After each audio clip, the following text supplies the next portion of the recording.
એ આ મેલડીની પાસે કેટલા દાગીના પડ્યા. આપણી પાસે ઘરેણા હોય ને એમ આ બધા રહ્યા ને એ મેલડીના દાગીના છે. ફરતી એ ચૂડેલું રાહડા લે અને કાનિયો જોગી આમ જોઈ ગયો અને કંડિયો આમ હતો ને સાહેબ, મોઢું આમ બાજુમાં લઈ જઈને કીધું માં એ બાવા બાળીનાથની સામે મઢી અને ફરતી ચૂડેલું રાહડા લે.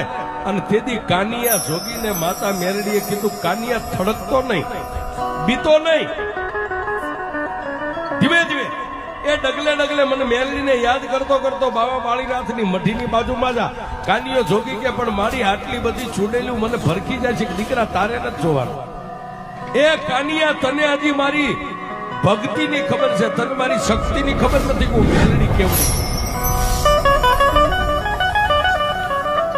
પણ એ કાનિયો જોગી બાવા બાળીનાથની મઢિયા નજીક હાવ પહોંચે.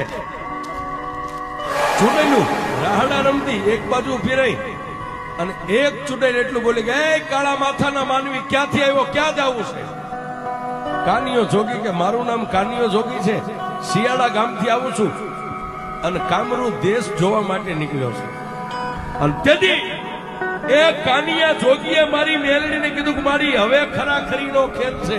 અને તેથી માતા મેલડી એટલું બોલી કન્યા એક હાથે કંડિયો પકડ અને એક હાથે નીચે નમીને હાથમાં એક મુઠ્ઠી ધૂળ આમ ભરી મારી મેલડીનું નામ ચૂડેલનું જે ટોળું ઊભું ને એની સામે જય મેલડી કરીને આમ ધૂળનો ઘા કર.